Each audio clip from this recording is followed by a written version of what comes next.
Begin this morning. I have the morning humor for you, and knew you were waiting. And I found a story about this newlywed bride that turned to her husband as he walked into the kitchen one morning, and she says, "Well, honey, if you'll make some toast and pour some orange juice, breakfast will be all ready." And he replies to her, he says, "Oh, that's wonderful. I'm starving. What are we having for breakfast?" She says, "Well, we're having toast and orange juice."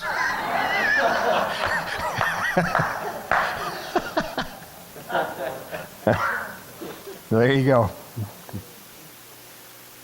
Our New Year's series, we're calling Turn Up the Heat, and asking the question, what does it look like to turn up the heat on our spiritual journey?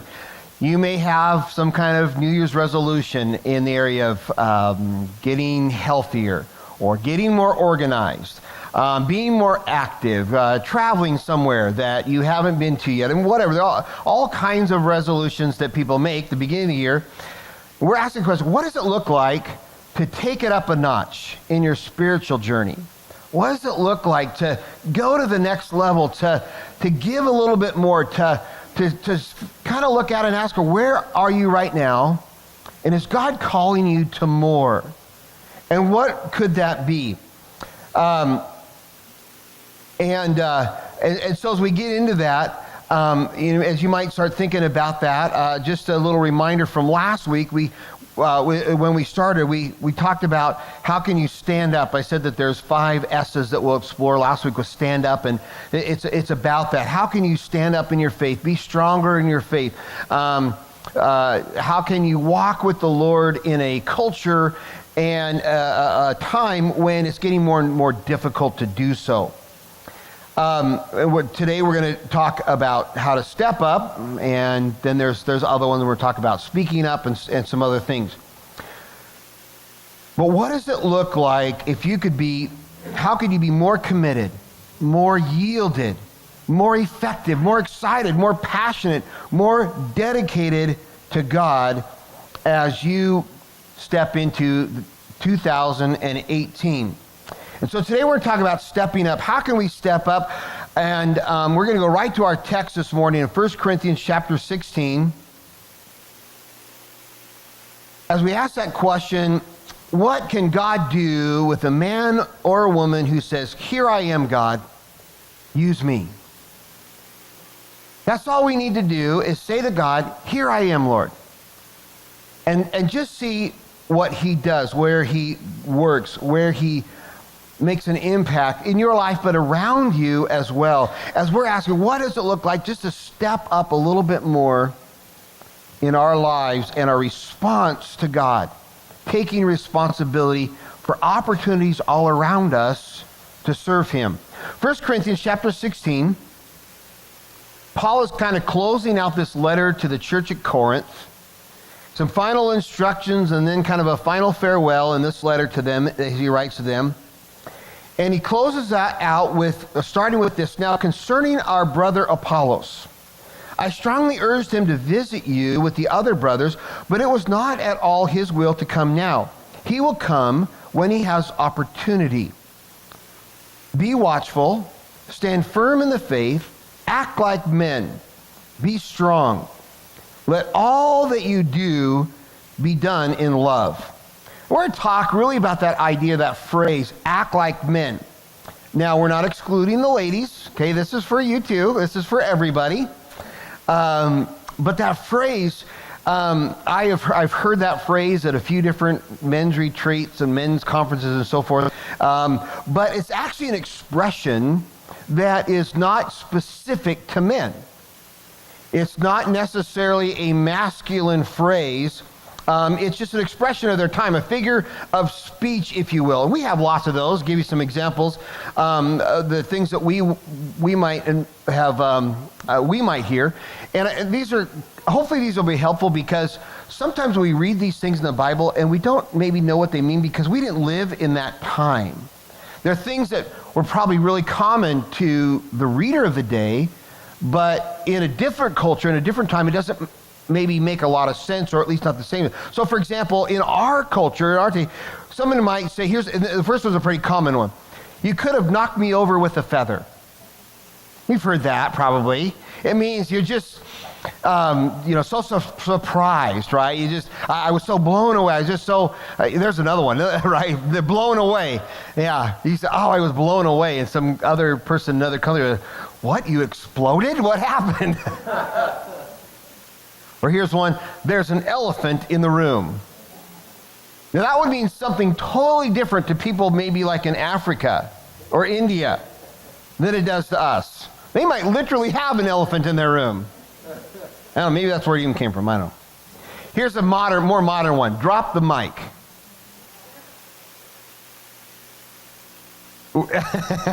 It means you said something witty. It's kind of at the end of saying something witty. You drop them. I did a good job. I did something really, really profound.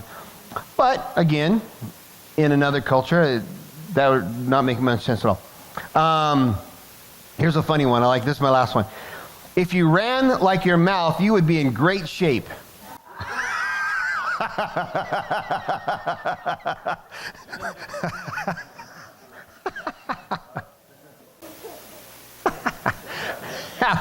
Yeah, you said to somebody else in another culture or time, you said she was running her mouth, or he was running his mouth.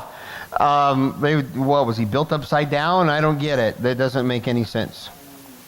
Well, it's like that. It's a phrase, and it's an expression. Act like men was something that the listeners probably would have understood when he said that. Now, it came from a common understanding or perception of what men are like or should be like. And they understood that that men they were considered leaders, they were considered strong, they were considered bold, they were considered ones who would speak up and protect truth.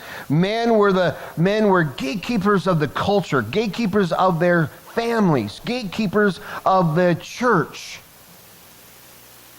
And so whereas this was not a message to men alone, it has no masculinity in it, it still says, be like what men are like. Be strong, be courageous, be leaders, be involved, be bold for the Lord in your homes and in your community. And this is what it means to step up.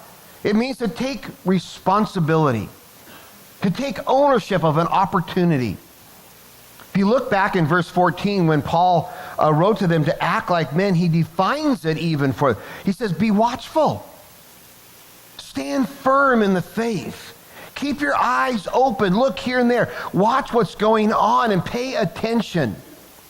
So that when God needs you, you will be able to be strong. You can act accordingly. You can respond accordingly. You can take responsibility in the situation.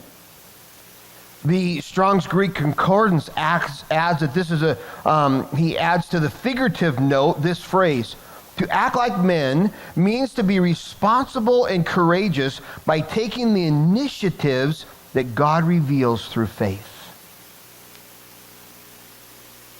And the idea is, as God prompts you, as God reveals to you, as God would speak to you, as you would notice opportunities around you in faith to step up and be courageous in some way for God.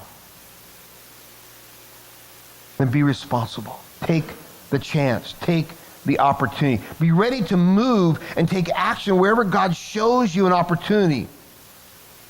Can you believe this?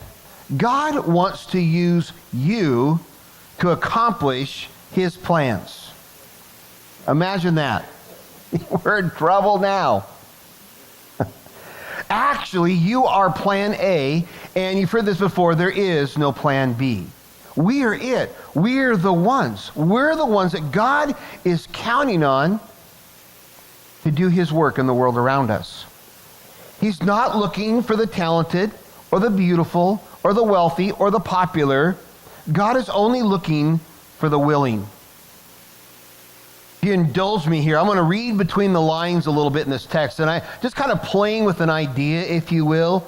And I almost didn't include that first verse, what was it, 13, where he says, about Apollos.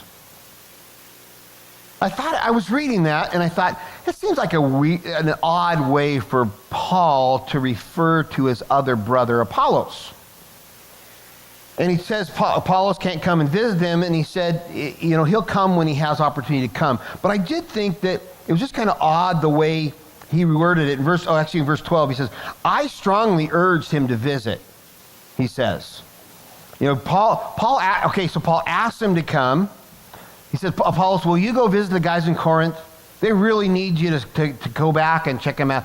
And Paul apparently probably said something like, no, I don't want to, or I can't right now, or whatever. So Paul urges him, no, it's really important, you should go. But then it was even beyond that. Paul said, I strongly urged Apollos to go. And then he says, and this is what Apollos said about it, he says, it was not at all his will to come right now. He didn't care to come and see you guys at all. I read that, isn't that a strange way to say? There's times that I have to kind of smooth things over for somebody else. You ever do that? And you just kind of reword it a little bit. You make it a little gentler, a little nicer, right? And Paul doesn't seem to pull any punches when it comes to Apollos here. And so I look back at some of the things some of the scriptures and things that talk about Apollos, and especially Paul. And actually, so this letter to the church at Corinth, Paul is actually dealing with some strong things and some missteps by the church. He's kind of dealing with some sin and some other issues, and he makes some strong statements to them. And actually, in this particular letter, Paul talks about Apollos several times, I think 4 or 5 times, before getting to here. He makes several references to Apollos. And as he's doing so, he's talking to them, and I was reminded that there was a division, and I think it was somewhat specific to Corinth, but there was this division in the church, as some people liked Apollos more than they liked Paul. And it was causing these factions amongst them that was separating them. And they were arguing over who was a better leader for them, who they should be listening to, who was more effective, who was who would be better to have come, and who was a better preacher, and all this kinds of stuff. And these two groups were rising up, and quite frankly, quite plainly, there were people that looked at Paul and Apollos and said, you know what, we like him better than we like Paul. He's more educated. He's a better preacher. He's got a better following. They're just kind of laying it out there. Apollos almost seems to be like the rock star preacher of the day. Making the circuit, and he's doing a great work. He's reaching a lot of people. And some of what Paul has to do throughout this letter is say, hey guys, it's not about Apollos, it's not about me, it's about Jesus Christ. And so Paul here, I think he's saying in this particular issue, I think he's saying, I know that you want Apollos to come for a visit. I know it's really important to you. I know that you think he's the answer. I know that you believe that you need his eloquence of words and his education and his prestige to come in and fix the church and reach the city. But what I'm telling you, all you need to do is do the work yourself. All you need to do is be strong and be courageous and be watchful for where God is at work, and you can make the impact on your city that you're waiting for Apollos to come and do. It's interesting, I've been in that conversation several times in the last 10 years or so. And this is why I sit on the board of the GSAE, stands for Greater Spokane Association of Evangelicals. That particular group brought in Billy Graham back in the 80s. And that's the same group that brought in Luis Palau in the 90s, and then they brought Franklin in the early 2000s. All of them have come and done big conventions down at the Joe Albi Stadium, if anybody's been around long enough to remember those. And so we've been sitting around looking at each other saying, okay, well, we got to get something going again, guys. We got to get something going. Who's the next guy? Who's the next one that we need to bring in? And without a doubt, every one of us just felt like, I don't think that's what we need. I think we need to pray for our churches, and we need to gather together, and we need to encourage every believer in Jesus Christ to go and do the work of an evangelist. And that's how we're going to reach our city. And it's exactly, and again, I'm just toying with that idea. You just let that marinate yourself, because it's not what the text says. But as I thought about that, what was going on between Paul and Apollos and this division, all that, I just felt like that was Paul's response. You don't need some guy to show up to answer all the problems or all the issues or do the work that you think God is waiting to do. You need to show up. You need to be ready. You need to respond. You need to step up. And when you don't think you can, and when you don't think you have it, and when you don't think you're enough, God says, now you're ready for me to work through you. That's the way God has always done it. God has always used ordinary people that seemed like they didn't have any ability whatsoever to do his work, to go out and do amazing things. Think back to Joseph. Joseph was a young boy. He had a huge issue with pride. So much pride in this young boy that his own brothers tried to kill him. They sold him as a slave. He grew up as a slave and then later thrown in jail. But what happened when he finally yielded his heart to God? God raised him up to become second in command only to Pharaoh over all of Egypt. God led his people to the promised land with a guy by the name of Moses. Moses had an anger issue. The kind of anger issue where he killed a guy and then ran away and been living for 4 decades as an outcast in the desert.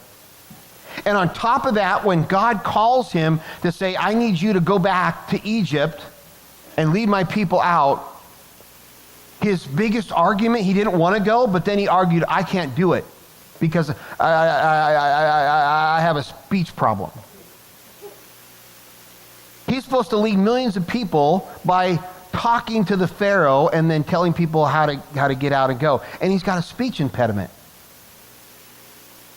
Rahab was a prostitute in a foreign city.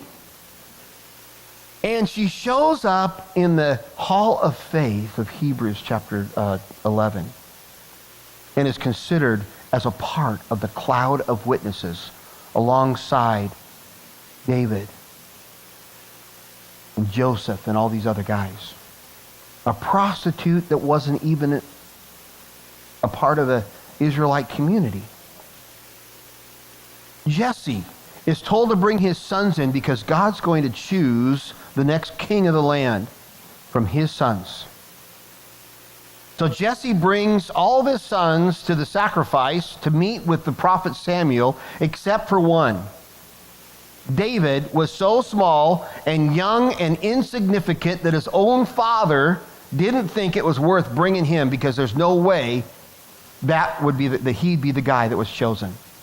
So he leaves David out in the field to tend the sheep and brings the other sons to meet Samuel. And God says, but I don't look on the outward appearance. I look at the heart. And the guy that you think isn't even worthy to bring to the event is actually the one I choose to be king over all of Egypt.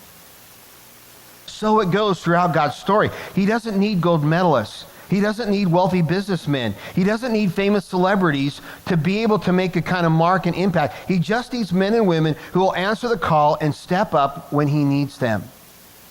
2 Chronicles 16:9 says, for the eyes of the Lord range throughout the whole earth to strengthen those whose hearts are fully committed to him. Is your heart fully committed to God? You know, that question changed our world forever. That single question, and I knew this story, but I had no idea how great was the impact when a young preacher by the name of Dwight L. Moody, a name you may be familiar with, had that question asked of him. A British revivalist by the name of Henry Valery was having just kind of a passing conversation with this young preacher by the name of D.L. Moody. And they're talking like in a hallway or on the street or something. And this revivalist that had a few more moons behind him quoted 2 Chronicles 16:9, and then he asked Preacher Moody that question. Moody returned a year later, and he found the man, and he told him, "It was as though I saw those words etched in every board I crossed and on every stone that I stepped. I couldn't escape it." He said, "Those words penetrated me to my innermost soul until I declared unto God, I shall be such a man." He purposed in his heart to be the kind of man whose heart was fully committed to God. And after doing so, he began reaching people that in poverty. He began establishing churches. He eventually began training other disciples and Christians. Today, Moody is responsible for a network of churches and ministries and universities and Bible colleges and radio programs and books and training things that reach throughout the entire world. And he never achieved more than a 5th grade education.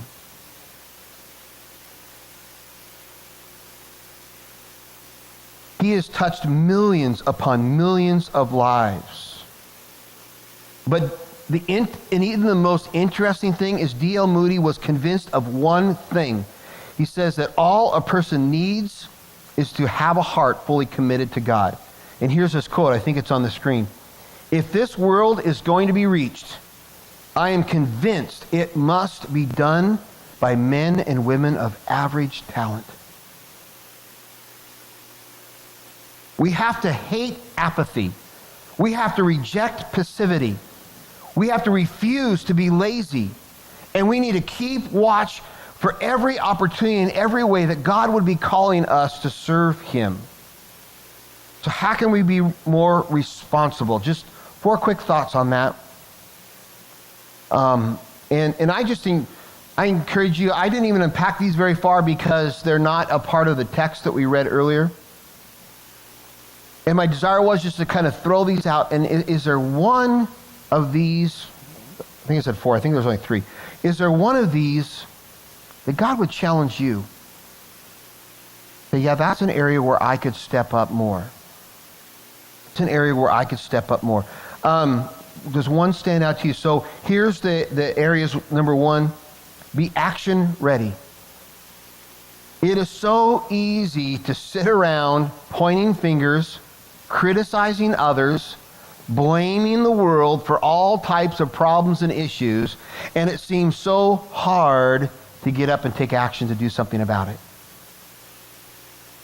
It's a great American pastime to point out how everybody else is wrong, and somebody oughta and shoulda. What if you're that person?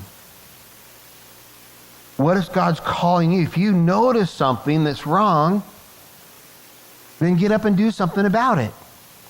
Ephesians 5:15 and 16 said, "Look carefully then how you walk, not as unwise, but as wise, making the best use of the time, because the days are evil." This is your chance. This is your opportunity. We only get one shot at this. And so we have to be ready to move into action when we see an opportunity. Whatever that might be, whatever it could be, it might seem very small, it might seem way too big.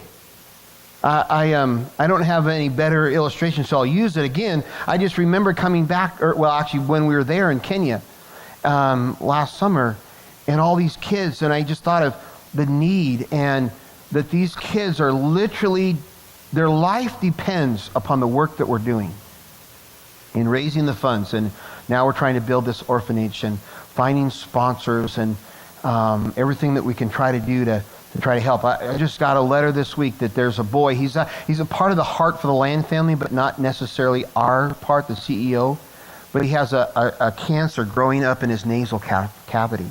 One nose is completely blocked off, and it's just creating pressure and sinus problems and constant drainage and getting worse and all this.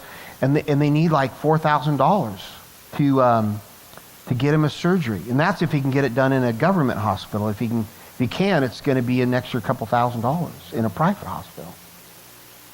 And I just remember the weight of responsibility as I was thinking about being there and looking at the need. And I thought, God, why didn't you choose a different church? God, you should be doing this through a bigger church in a more affluent area than us. And to be real honest, a guy with a lot better leadership ability to make it happen. Lord, I am not near enough to rise to the challenge. And I just thought, God, you need to pick somebody else. But he hasn't. We're it. We're the ones. And so we're going to keep going. And we just pray and ask God to help and show us what to do. And the ministry keeps growing, and I just don't know where it comes from sometimes. I just don't.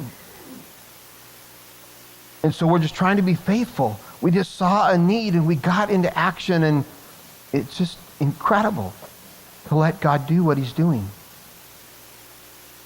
Don't sit around waiting for somebody else to do it. He's calling you. He's tapping on your shoulder. Second, be a servant leader.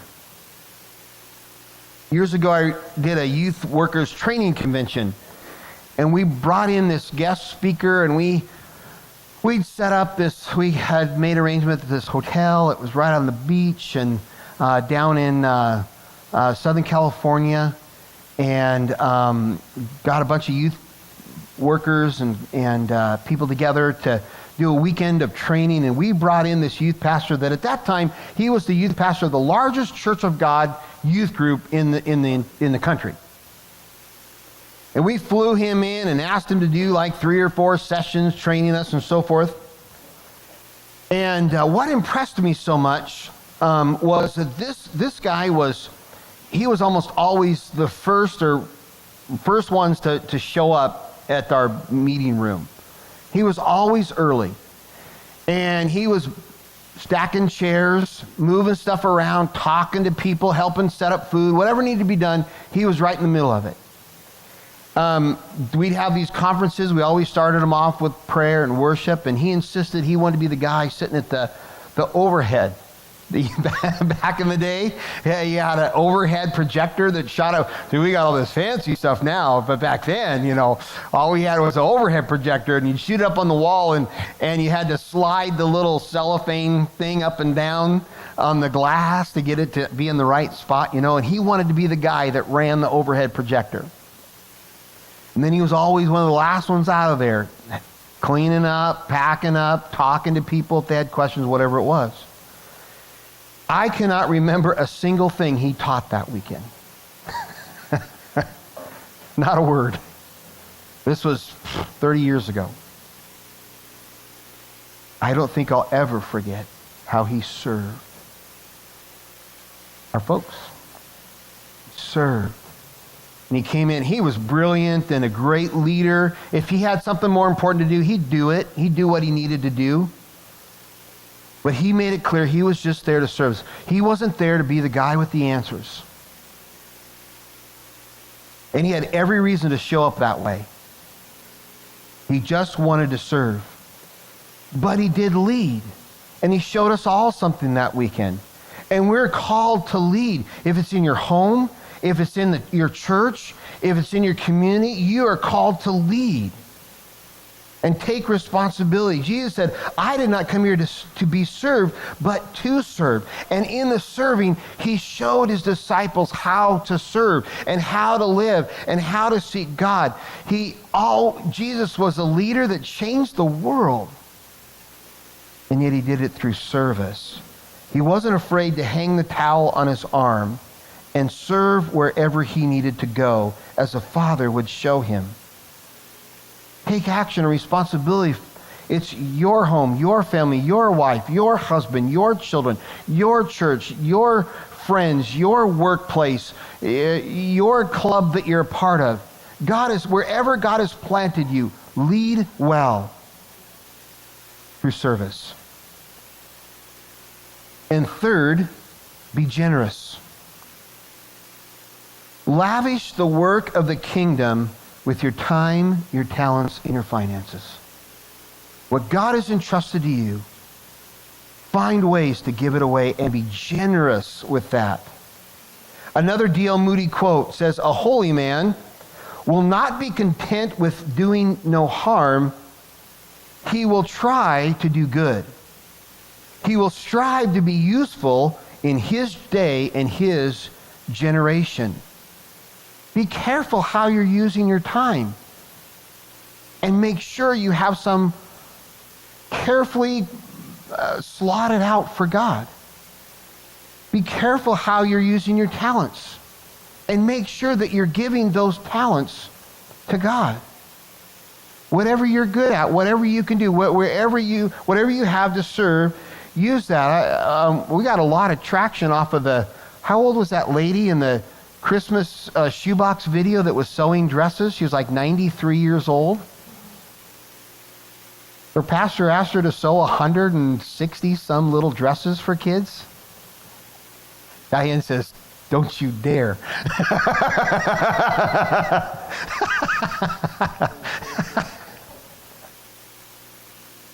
And she said, God has blessed me with no arthritis. And so she got up at 2 o'clock in the morning to sew dresses for little kids. That's what she had to offer. What are your talents? What can you do? And then, of course, your finances. Be generous with what God has blessed you with.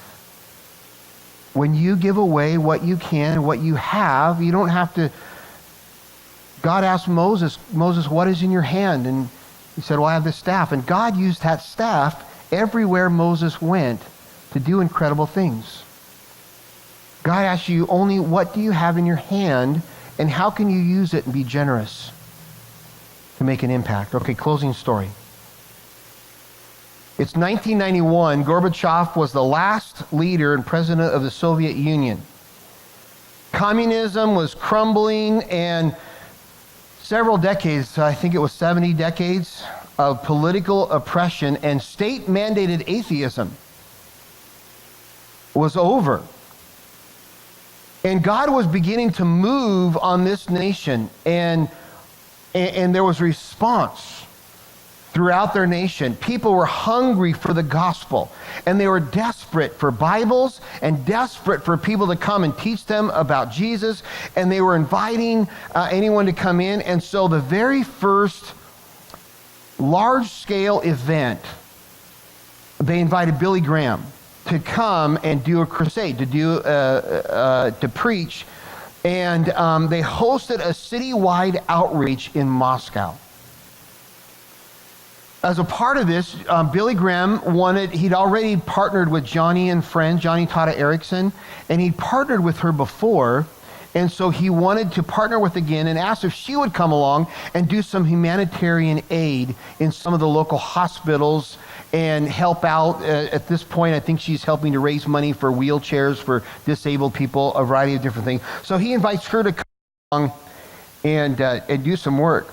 Johnny Erickson Tata, if you don't know her story, she's a lady at the age of 17, dove into some water at like a lake or something and hit her head on a rock.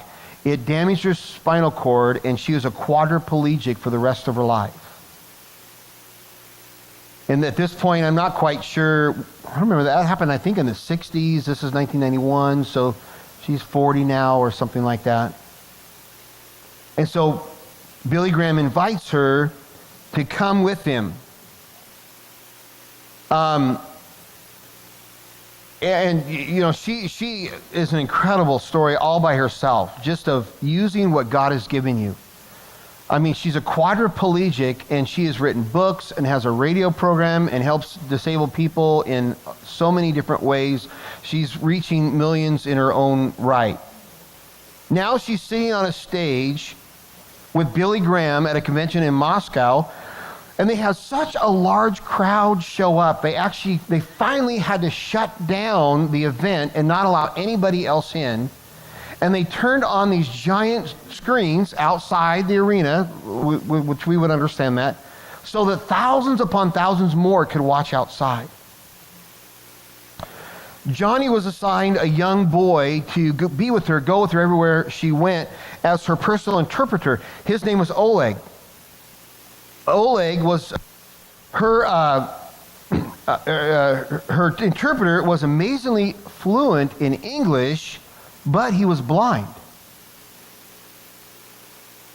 The incredible thing, the one more incredible thing about this story, this was the actual week of the 13th anniversary of the Cuban Missile Crisis. Billy Graham takes the podium at the age of 72. Parkinson's disease is already setting in, and he's standing there with shaky legs, trying to deliver his message. Johnny is sitting behind him on the stage with her interpreter beside her, Oleg. And he says to her, as he marveled at the moment, that the gospel was being preached to his nation for the first time in 7 years. How he's reaching my nation today. And in her book, The God I Love, Johnny writes that she looked at Mr. Graham, turned back to Oleg, and said, Oleg, tonight God is using a blind boy, a paralyzed girl, and an elderly man with Parkinson's to reach your whole nation. Isn't that just like God? You only have to step up and take responsibility for the opportunities around you. And watch how God will use your life.